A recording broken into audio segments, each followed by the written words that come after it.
Bienvenue dans cette vidéo dans laquelle je vais répondre à une question très intéressante que l'on m'a posée il y a quelques jours.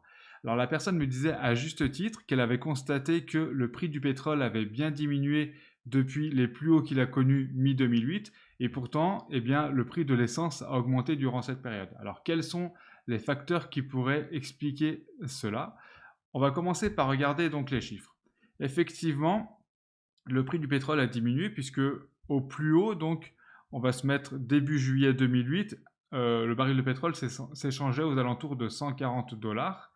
Et aujourd'hui, fin 2021, nous sommes plus qu'à 84 dollars, ce qui nous fait une baisse de, on va mesurer ça immédiatement, donc une baisse de environ 40%, donc de juillet 2008 à fin 2021.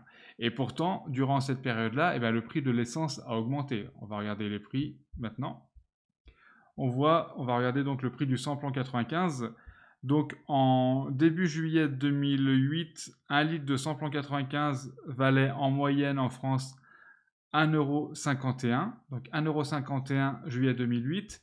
Et fin 2021, donc on est à 1,66 €. Donc on a une baisse de 40% du prix du pétrole, et pourtant le prix du samplon 95 à la pompe a augmenté. Alors quels sont les différents facteurs qui pourraient expliquer cela? Alors premièrement, vous savez que le prix du pétrole représente une faible part du prix de l'essence que vous payez à la pompe, puisque en France du moins, environ 60% du prix à la pompe est composé de taxes.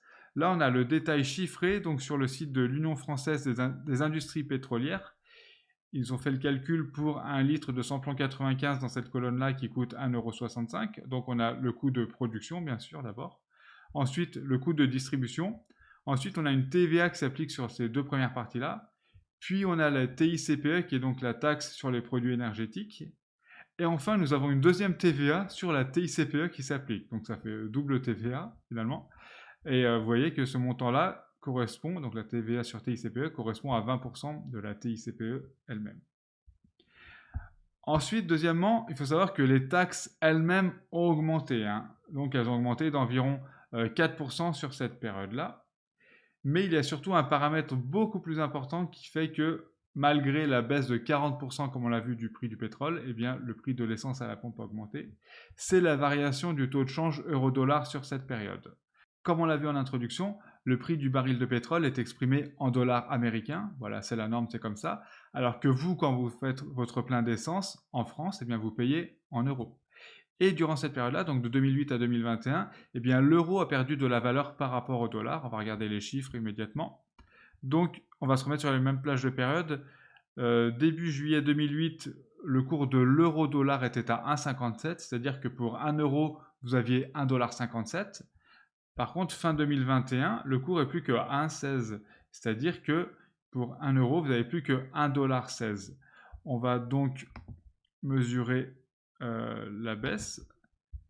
Ça nous fait une baisse d'environ 26%.